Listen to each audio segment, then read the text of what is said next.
Assalamualaikum warahmatullahi wabarakatuh. Halo teman-teman semuanya.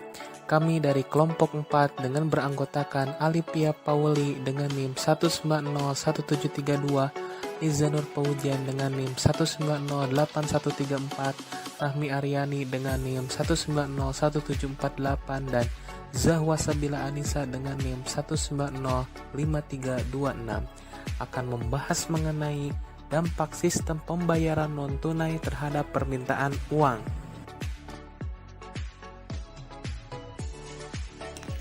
Evolusi sistem pembayaran. Sistem pembayaran terus berevolusi mengikuti evolusi uang dengan 3 unsur penggerak, yaitu inovasi teknologi dan model bisnis, tradisi masyarakat, dan kebijakan otoritas. Awal mula alat pembayaran yaitu sistem barter antar barang yang diperjualbelikan. Hanya saja masalah muncul ketika dua orang ingin bertukar, tidak sepakat dengan nilai pertukarannya, atau salah satu pihak tidak terlalu membutuhkan barang yang akan ditukar. Untuk mengatasi hal itu, manusia mengembangkan uang komoditas. Komoditas di sini adalah barang dasar yang hampir dibutuhkan oleh semua orang, misalnya garam, teh, tembakau, hingga biji-bijian. Hewan ternak digunakan sebagai uang komoditas pada tahun 900 hingga 6000 sebelum Masehi. Gandum, sayuran, dan tumbuhan kemudian juga dijadikan uang komoditas setelah muncul budaya pertanian. Selanjutnya, uang primitif mulai digunakan sekitar tahun 1200 sebelum Masehi. Uang kertas mulai digunakan pada alat pembayaran. Swedia merupakan negara pertama di benua Eropa yang menggunakan uang kertas di tahun 1661 setelah pabrik kertas didirikan pada 1150 di Spanyol. Transfer dana elektronik sudah bisa mulai digunakan pada tahun 1661. Kemudian kartu kredit muncul pada tahun 1920. Pada tahun 1960 sudah bisa digunakan ATM. Kemudian Electronic Funds Transfer at Point of Sale atau transfer dana elektronik di tempat penjualan, yaitu sistem pembayaran elektronik yang melibatkan transfer dana elektronik berdasarkan penggunaan kartu pembayaran seperti kartu debit atau kartu kredit di terminal pembayaran yang terletak di tempat penjualan. Mulai berkembang pada tahun 1981. Kemudian 1999 mulai berkembang internet banking dan mobile banking.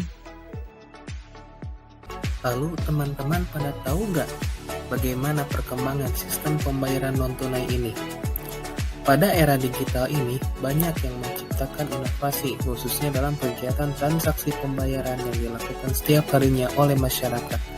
Masyarakat membutuhkan alat pembayaran yang lebih efisien dari uang tunai. Era evolusi industri 4.0 ini menunjukkan semakin meningkatnya teknologi yang berpengaruh terhadap sistem pembayaran dengan beragam aplikasi yang digunakan masyarakat sebagai sarana pembayaran non-tunai. Aplikasi pembayaran digital yang sekarang sedang marak ini di masyarakat antara lain OVO, GoFi, dan berikut data permintaan uang tahun 2017 sampai 2020. Berdasarkan grafik tersebut, jumlah uang yang beredar mengalami fluktuasi. Namun secara keseluruhan rata-rata terus mengalami kenaikan, menggambarkan kebutuhan masyarakat akan uang terus meningkat dari waktu ke waktu. Mengingat fungsi uang sebagai alat transaksi dan penggerak perekonomian, keberadaan alat pembayaran non-tunai berpotensi untuk mendorong tingkat konsumsi yang akan mempengaruhi peningkatan pendapatan nasional, sehingga juga mendorong meningkatnya permintaan uang. Lalu bagaimana sih dampak pembayaran non-tunai terhadap permintaan uang? Nah, dalam penelitian yang dilakukan oleh mahasiswa Magister Ilmu Ekonomi Fakultas Ekonomi Bisnis Universitas Lampung mengatakan bahwa dampak pembayaran non-tunai terhadap permintaan uang memiliki manfaat efisiensi dalam jangka pendek maupun jangka panjang pada sektor real dalam mempengaruhi produk domestik bruto dalam perekonomian Indonesia. Pembayaran non-tunai dalam jangka pendek positif secara bersama-sama berpengaruh terhadap jumlah permintaan uang masyarakat Indonesia.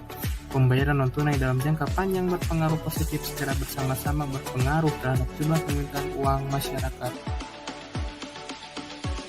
Sistem pembayaran non-tunai telah menggeser peran uang tunai dalam proses transaksi, karena semakin banyaknya pembayaran dengan menggunakan cara transfer antar bank serta maraknya penggunaan alat pembayaran menggunakan kartu dan juga e-money.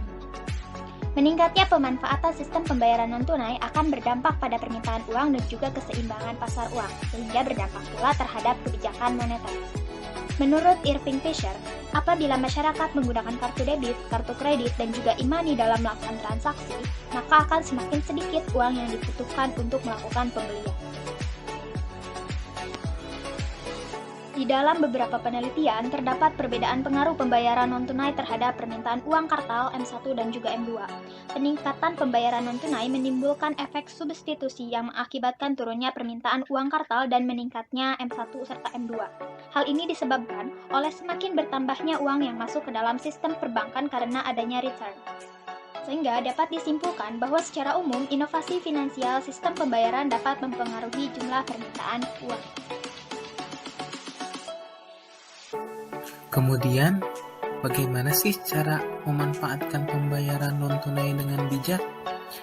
Yang pertama, hindari memindah tanganan kartu. Yang kedua, utamakan transaksi dengan PIN.